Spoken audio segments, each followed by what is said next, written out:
चुनाव ये आखिरी बात बोलना चाहता हूं। एक राम दशरथ का बेटा, एक राम है घर घर लेटा, एक राम का सकल पसारा, एक राम सब जग से न्यारा।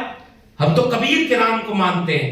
कस्तूरी कुंडल बसे मृग जोड़े तन्माय, और ऐसे घट घट राम है दुनिया देख के ना। और आज राम को वहीं ले आ रहे भैया, उंगली पकड़ के ले आ रहे हैं। इसलिए हम वो नहीं मानते, हम कबीर को मानते, रविदास को मानते हैं, हम बुद्ध को मानेंगे। और फूले अम्बेडकर पेरियार के साथ ये ऐलान करना चाहते हैं।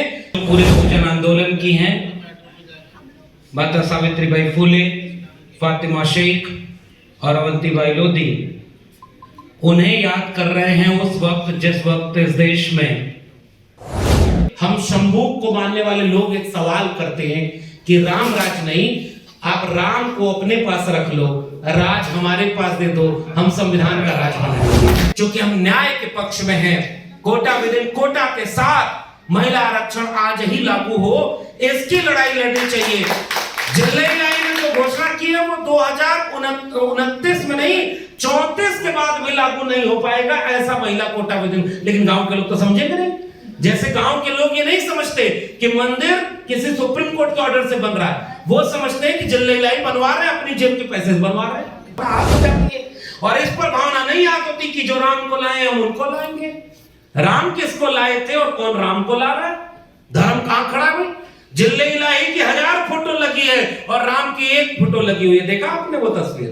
इससे भावना आती होती। इसलिए आज वक्त ये है, 22 जनवरी को उनकी तरफ से ऐलान होगा कि आज से ये भारत अब राम राज्य में प्रवेश करेगा। 22 जनवरी के बाद इस देश के SC ST OBC का इम्तिहान होगा कि 22 जनवरी के बाद भारत का संविधान कितना बचेगा। इसकी तैयारी हमें करनी है, संविधान को हाथ में लेकर। और महिला कोटा विदिन कोटा, और उसका वो किस्सा कि जब सदन में खड़े होकर लालू, मुलायम और शरद यादव ने विरोध किया तो उन्होंने कहा था 3 यादवाज अगेंस्ट वुमेन रिजर्वेशन। जबकि शरद जी ने खड़े होकर कहा कि 33% क्या 50% करना है तो 50% रिजर्वेशन महिलाओं को दो, लेकिन कोटा विदिन कोटा के साथ ये मांग होनी चाहिए। धर्म का काम करने वाले राजनीति कर रहे हैं और राजनीति का काम करने वाले धार्मिक काम में लगे हैं। अपने अपने राम उस कार्यक्रम में वाइस चांसलर के साथ बैठ करके राम राज्य का स्वागत। और आज डॉक्टर रितु अपने न्याय के लिए सड़क पर संघर्ष कर रही है। यह है अमृतकाल के विश्वविद्यालयों का हाल। ओबीसी महासभा का कार्यक्रम है। जिस व्यक्ति ने गुजरात का मुख्यमंत्री रहते हुए कभी अपनी जाति नहीं बताई थी, और जब उसे प्रधानमंत्री बनना हुआ तो उसने कहा कि मैं ओबीसी मां का बेटा। और जब 2019 आया तो उसने कहा कि मैं तो अति पिछड़ी मां का बेटा हूं। और जब इस देश के लोगों ने कहा कि आप ओबीसी हो तो एक अच्छा काम करा लो, इतिहास में तुम भी अमर हो जाओ कि जाति जनगणना करा लो, अचानक बोला कि जाति तो होती ही नहीं है। यह है इस देश की हकीकत। और अपने आप वो समझ में आ गया। और मैं तो चूंकि विषय महिलाओं से जुड़ा हुआ है और हम जानते हैं कि जिस महिला आरक्षण की बात होती है, इस देश में अपमान किया गया, इसलिए जातियां जिंदा हैं और अब सम्मान की लड़ाई लड़ना चाहती हैं। इसी देश में कर्पूरी ठाकुर जब मुख्यमंत्री थे, चुने हुए मुख्यमंत्री थे, राम नरेश यादव चुने हुए मुख्यमंत्री थे, तो यहां से गाली इन्हें दिल्ली के गलियारों से चली करती थी कि दिल्ली से चमड़ा भेजा संदेश, बार बना हुआ कर्पूरी और भैंस चना हुआ राम नरेश। वो इतिहास इसी देश का है और बहुत पुराना नहीं है, 30-40 साल 50 साल हुआ है मुश्किल से। बीपी मंडल साहब के विरासत के सूरज मंडल साहब यहां बैठे हुए हैं, वो बार बार इतिहास इस देश के ओबीसी लोगों को बताने की जरूरत है। वो तो जमींदार परिवार के थे, आर्थिक और सामाजिक रूप से बहुत सक्षम थे। और जब बीपी मंडल साहब मुख्यमंत्री थे और गंगा में आग लग गई तो बिहार के सदन में खड़े होकर एक आदमी ने कहा कि शूद्र मुख्यमंत्री बनेगा तो गंगा में आग नहीं लगेगी तो क्या होगा। बीपी मंडल साहब ने कहा कि देखो हम तो मुख्यमंत्री बने हैं, गंगा में आग लगी है और तेल रिसने से लगी है, लेकिन हमारे यहां होने से तुम्हारे सीने में जो आग लगी है इसे हमें और भड़काना है ताकि बराबर का समाज बनाया जा सके। आज उसी बिहार, उसी इतिहास को याद करते हुए जब कोटा विदिन कोटा की मांग की गई थी, क्योंकि विषय है महिला आरक्षण का। नई संसद बनाई गई, नया भारत बनाने का ख्वाब दिखाया गया। सुबह ही चिल्लाई ने यह भाषण दिया कि यहां बैठकर यह तय हो जाएगा कि भाषा आपकी बताएगी कि कौन विपक्ष में बैठेगा, कौन पक्ष में बैठेगा, और शाम तक उन्हीं का सांसद, इस देश के चुने हुए मुसलमान सांसद को कटुआ, मुल्ला और आतंकवादी कहता है। यह नई संसद के पहले दिन की घटना है। उस जगह पर आज आप सम्मान और हक की लड़ाई लड़ने आए, इसलिए वंचित शोषित सबकी बात करते हैं। ज्योतिबा फूले और सावित्रीबाई फूले को उनके पिता ने जब घर से निकाला कि स्कूल खोलना और बच्चों को शिक्षा देना धर्म विरोधी काम है, इसलिए घर से निकल जाओ, अपना घर का आंगन खोल दिया था। उसका नाम था उस्मान शेख और उनकी बहन थी फातिमा शेख। उन दोनों ने मिलकर के शिक्षा की ज्योति जलाई। यह है सोशल जस्टिस का आइडिया। अमृतकाल के विश्वविद्यालय अब एक तरफ राम राज्य है ना, मेरी झोपड़ी के भाग आज खुल जाएंगे, राम आएंगे, गाने बज रहे हैं। और आज ही जिल्ले इलाही का एक भाषण हुआ है। मैं जब जिल्ले इलाही कह रहा हूं तो समझ तो रहे ना किसको कह रहा हूं, क्योंकि वैचारिक मंच पर नाम नहीं लिया जाता बहुत हल्के लोगों का। यह नाम सावित्रीबाई फूले का है। उन्होंने कहा कि बहुत दिनों तक वो टेंट में थे तो उन्हें बहुत पीड़ा है, काश बचपन में मैं भी ऐसे टेंट के घर में रह पाता। शायद उन्हें नहीं दिखता कि आज भी इस देश की बहुसंख्यक वंचित शोषित जमात के लोग टेंट जैसे झोपड़ी के घर में रह रहे हैं, जिनमें अभी कोई उजाला नहीं पहुंचा है। और उनकी हकमारी इतनी ज्यादा हुई है कि वही चिल्ले इलाही घोषणा करता है कि 5 किलो अनाज अगले 5 साल तक 80 करोड़ लोगों को मुफ्त में मिलता रहेगा। यह है अमृतकाल का भारत। सपने दिखाए गए थे कि 2 करोड़ रोजगार मिलेगा, सपने दिखाए गए थे कि 15 लाख हर अकाउंट में आएंगे, सपने दिखाए गए थे कि 100 स्मार्ट सिटी, स्मार्ट गांव बनेंगे, सपने दिखाए गए थे कि पढ़ेगा इंडिया तो आगे बढ़ेगा इंडिया। और हकीकत यह है कि अब चुने हुए नेताओं का काम अब रह गया है कि धार्मिक स्थलों का उद्घाटन करें। आज का सबसे बड़ा एजेंडा इस देश का क्या है कि मंदिर बन गया और वहीं बन गया, राम राज्य आ रहा है। और राम राज्य में एक लक्ष्मण यहां खड़ा होकर पूछ रहा है कि वंचितों और शोषितों की जगह कहां है।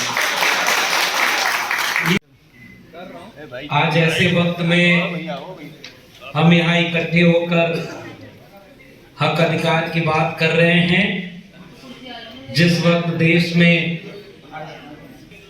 ऐसे वक्त में 3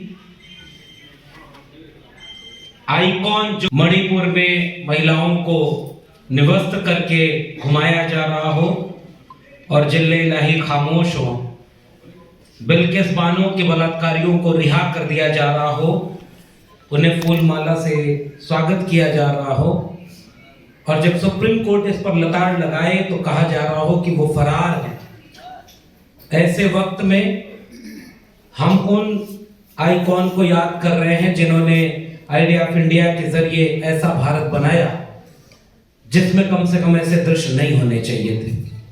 मगर अफसोस कि हम सावित्रीबाई फूले के सपनों का भारत अभी नहीं बना पाए। अवंतीबाई लोधी वीरांगना रही, फातिमा शेख और सावित्रीबाई को याद करना दिल्ली विश्वविद्यालय से निष्कासित ठेके पर प्रोफेसर के लिए कितना महत्वपूर्ण है, इसे जो मैं महसूस कर रहा हूं वो शायद मैं लफ्जों में बयान नहीं कर सकता। जब हमने इनकी बात की, उस कलम और किताब को बचाने के लिए अपनी कक्षाओं से बाहर निकलकर नागरिक होने की जिम्मेदारी निभाने की कोशिश की, सच को सच और गलत को गलत कहना जिस तालीम का मकसद होता है। शिक्षा का मतलब केवल डिग्रियों का कागज का पन्ना नहीं है, वो एक चेतना है, वो एक वैज्ञानिक चेतना, नागरिक बोध की चेतना। सावित्रीबाई फूले और फातिमा शेख डिग्रियों के देने के कारखाने नहीं खोल रहे थे, वो समाज को जागरूक करने के लिए शिक्षा की ज्योति जलाना चाहते थे। और आज जहां हम खड़े हैं, मेरे अपने दिल्ली विश्वविद्यालय में मेरे ही साथ की आंदोलनों के साथी, वैचारिक साथी डॉक्टर रितु, मुझे तो प्रक्रिया का पालन करके निकाल दिया ताकि बोलना ना पड़े कि क्यों निकाला है। उन्हें तो साजिश करके निकाल दिया। जिन बच्चों से कंप्लेन कराई थी डॉक्टर रितु के खिलाफ, जांच में पता चला कि वो बच्चे तो दिल्ली विश्वविद्यालय के कॉलेज के विद्यार्थी नहीं है। नाम फर्जी, रोल नंबर फर्जी और जातिगत अपमान के साथ उन्हें निकाला। दिल्ली पुलिस चार्जशीट दाखिल हो गई है और जिस प्रिंसिपल को जेल में होना चाहिए वो दिल्ली विश्वविद्यालय एक कार्यक्रम आयोजित कर रहा है। विडंबना और विरोधाभास है। हम जानते हैं कि राम राज लोकतंत्र नहीं था। हम चाहते हैं कि इस देश में कोई राज हो तो वह संविधान का राज हो और दूसरा कोई राज हो। उस संविधान ने सबको बराबर का हक दिया। उस संविधान ने यह हक दिया कि जिसे मंदिर बनाना है, मंदिर बनाने वाले, मंदिर में आस्था रखने वाले मंदिर बनाए और उसका कार्यक्रम करें। मस्जिद बनाने वाले उसका काम करें, चर्च और गुरुद्वारे वाले अपने धर्म का प्रचार करें। यह संविधान इसकी इजाजत देता है। लेकिन जनता का वोट लेकर के सत्ता पाने वाले स्कूल, कॉलेज, विश्वविद्यालय बनाए, इसके लिए भारत का संविधान लिखा गया था। और वो लोग केवल धार्मिक काम कर रहे हैं और उनकी बिकी हुई मीडिया दिल्ली विश्वविद्यालय के इन प्रोफेसरों के किस्से को नहीं कहेगी कि एक विश्वविद्यालय के प्रोफेसर आज किस स्थिति में खड़े हुए। और आज सब मिलकर के वो कलम और किताब का भारत बनाना चाहते थे। उस नई संसद में खड़े होकर पहला कानून पेश किया, नारी शक्ति वंदन अधिनियम। और ऐसा नाम दे करके जब मांग हुई कि कोटा विद इन कोटा उसमें होना चाहिए, एक दौर था। और ये आखिरी बात है, चूंकि बहुत वक्त हो गया है। एक दौर था, हमारे नेताओं में यह साहस हुआ करता था कि दंगाई रथ के सामने खड़े हो जाएं और रथ अगर न रुके तो रथ चलाने वाले को जेल में डाल दे। यह साहस हमारे नेताओं में एक जमाने में हुआ। हमारे नेताओं में एक जमाने में यह साहस था कि अगर उत्तर प्रदेश के मुख्यमंत्री हैं और मुख्यमंत्री ने कानून की रक्षा की शपथ ली है, संविधान की शपथ ली है, तो कोई दंगाई भीड़ अगर किसी पर हमला करने जा रही हो तो उसको रोकने के लिए, कानून और संविधान को बचाने के लिए अगर गोली चलानी पड़े तो भी चलाने का साहस था। और इन रथ रोकने वाले और गोली चलाने वाले को कभी जेल नहीं हुई।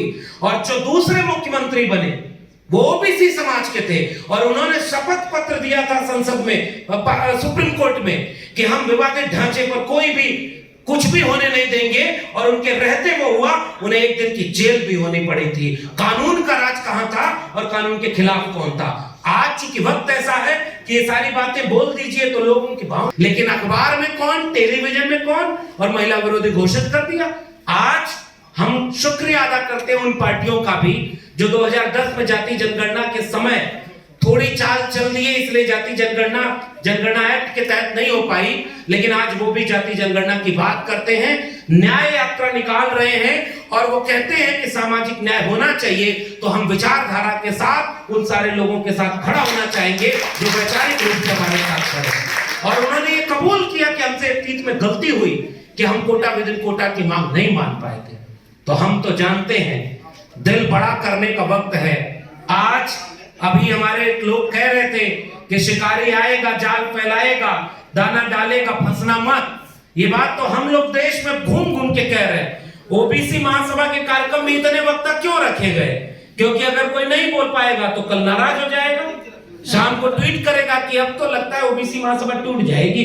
वो केवल वही नेता बन रहे हैं, मजबूरी है इनकी। जो नहीं भाषण दे पाएगा वो नहीं कर पाएगा। और मैं भाषण दे लिया तो मैं निकल के कहूंगा बड़ा अच्छा कार्यक्रम था। ये सबसे उबरना होगा। नाक बड़ी हो गई हमारी, दिल छोटा हो गया। और इसीलिए वो जो दुश्मन के लोग, वैचारिक दुश्मन लोग हैं, वो हमें आपस में लड़ा लेते हैं। ओबीसी का हक कौन मार गया? इन्होंने खा लिया। भाई जाति जनगणना करा के हमको बता दो, 2 कदम हम पीछे हो जाएंगे। हम तो तुम्हारे हित की बात कर रहे हैं। बिहार सरकार को यहां से क्रांतिकारी सलाम करिए कि उसने जाति जनगणना कराकर बता दिया कि 3% वाले 60% से 90% कब्जा किए हैं, और जो 63% हैं वो 23% भी नहीं कब्जा किए हैं। यह आइडिया ऑफ इंडिया का सवाल है। इसलिए जाति जनगणना आज इस देश में जो भी उठाए इस मांग को, हमें उसके साथ खड़े होने का वक्त है। और 2000 और निमंत्रण भी वही बांट रहे, नहीं जाओगे तो तुमको देशद्रोही कर देंगे। अच्छा तो ये हुआ कि उन्हीं के धर्म गुरु ने कह दिया कि ये तो पाप हो रहा है, अधूरा मंदिर बन रहा है। अब कहो उनको सनातन विरोधी। तुमने इस देश के दलितों, पिछड़ों, आदिवासियों को हर कदम पर धर्म विरोधी कह के उनको अपमानित किया।